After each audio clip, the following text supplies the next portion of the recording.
G'day legends, welcome back to another Friday Hour of Install. Now this week we're back on the mighty Tank 300, aka Chinese Jeep. Now, if you haven't joined us before for an install, welcome. First thing you must do, go to the fridge, grab yourself a guilty pleasure. Cheers legends. And make sure you drink it, because otherwise the pirate god's gonna come for you and you're gonna have a really, really bad install. So, kicking this one off, it's gonna be a good one. Fire extinguisher mount. Fire extinguisher, this is the one we're using. It's already discharged because of some idiot. And this is the one that we use here. So this is a 1 kilo firebox fire extinguisher. We also sell these online on our web store, coupled with fire extinguisher brackets as a bundle. So you just grab the whole thing, save your shopping in 2 or 3 places. You grab everything in one hit and away you go. So make sure you look out for that. I think they're like $35 or $40 or something. You think I know the prices, right? But I don't. Something like that.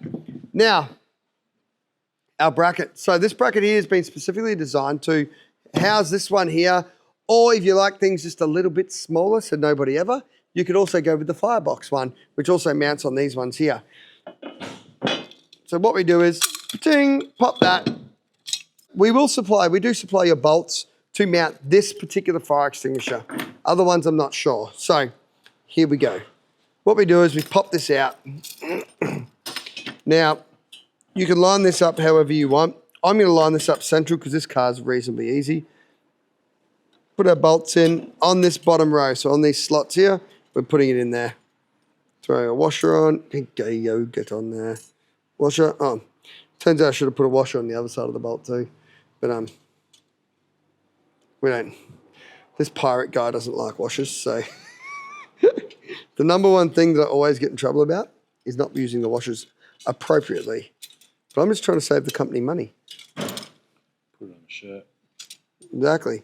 No washer zone. No washer zone, baby. Alrighty. So, that bad boy there is done. I just need to grab a Allen key, which I'll grab. Please hold. I'm now an A player, I reckon. I guessed the correct Allen key to use. Oh, that's got to make me something. Not the clown behind the camera anymore, mate. No, no. Oh, the spanner's too big. Yeah, all right, I'm going back to B. I'm going to a B player. Right, I understand if you sack me tomorrow. All right, let's get this bad boy.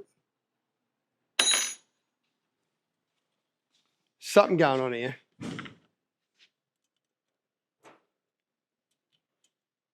No, it was right. So, anyways, we tighten this bad boy up. Now, there is one little trick here that you can do. You can actually sit this in the car and line your fire extinguisher up to make sure it all works. But on the tank, it's a lot of room there. Some cars, you've got to put it to one side or the other. But on the tank, pretty easy on. So, hang on. Now, what I have done is made a mess of this because I can't keep the Allen key on. What I have done here is I've put my handle towards the driver. So I've put the handle facing towards the driver in the car because it's the passenger seat one.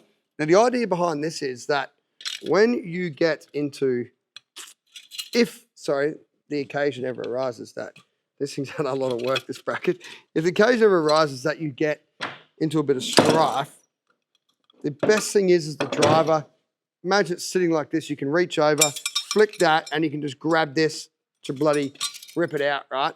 But if it's this way, you're trying to reach further over. So I've always liked having it there. I've never actually been in that situation where I've had to quickly grab it from the driver's seat, but I feel that that's probably the best and easiest way to do it. Now, a couple of safety things here, not safety, but a little bit of education on fire extinguisher. Now, this thing tells you all about maintenance and periodical maintenance and things like that. There's heaps of videos online on training. Now, a couple of things you should do. Go and actually watch a video and learn about putting a fire out with this thing and learn about your capabilities as well. Don't be like, yeah, I got a fire extinguisher. I'm going to go put a fire out and the whole car's on fire because it's not going to happen. So learn about the capabilities of this little 1 kilo fire extinguisher. Also learn how to maintain it. First thing, every few months. I like doing this every couple of months. Every time you wash the car even, it's always good. But pull it out. Before you pull it out, check the pins in and everything so this is not going to go off. Check your dial. Make sure this is in the green still. See the dial there? See how it's in the red because I've discharged it. Make sure it's in the green still so it's good to use. Now, tip it upside down a few times. Hold it upside down and give it the old tip and shake it around. That just mixes the powder up and stops the powder from getting settled hard so you can't use it when you need it.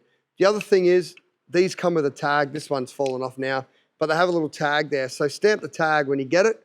Check it all, stamp it, the month and the year you got it. 6 months from there, you go, oh, now it's been 6 months. Boom, stamp it again, do this again, but do it every few months just so you know you've done it.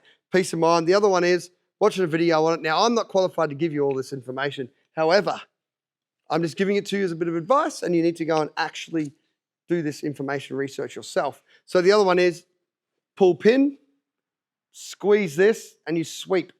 Ah, do you see that? Can't really show you, but don't just go, psh. You need to like sweep across the fire to starve it and job done. So that's my little safety tips for the day, so you understand. I do this in every fire extinguisher video, so you guys know and understand, ah, man, I got my finger, how fire extinguishers work, because there's no point having it if you don't know how to use it. So, here we go. Now, let's go and install this into the car. Very easy. I have here a bit of King Chrome power. So we have the old King Chrome rattle gun with our T47 Torx bit to get the seat bolts out. So let's head around the passenger side of the vehicle. Lefty-loosey, T47. 1, 2, just like that. So we're going to remove them. And what we do here is we just put a hand on the back of the seat, lean it back a little bit like so, grab our extinguisher, and we just slide it under the seat there. And we can push back down, and we just got to make sure it all lines up. Oh, look at that, we're on. And we can put our seat belts back in. There's actually some little square tabs underneath the seat rails that line up inside of this bracket to lock it into place, which is really, really cool. And then we get the old righty-tighty.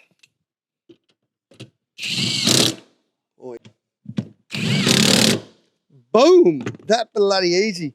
Now you will see here, you can actually slide this back a bit more that way if you want, but I think it's not in a bad position. It's got a bit of clearance under there. Everything's good. Job bloody done. Now, legends, please hold, because I'm thirsty. Righto, legends, that is a wrap on this one. Now, if you like this product, down below in the description, you can find a link over to our webpage where you can grab yourself one of these and see all the other badass products that we do for the Tank 300. Now, if you really, really like this content, make sure you like, subscribe, leave a comment down below, and punch that notification bell at the top. And if you really like this content, you might like this one here, you might like that one over there. Right, legends, thanks for the support, and make sure you stay hydrated. Yoo! And yeah, I don't know, probably just buy a tank.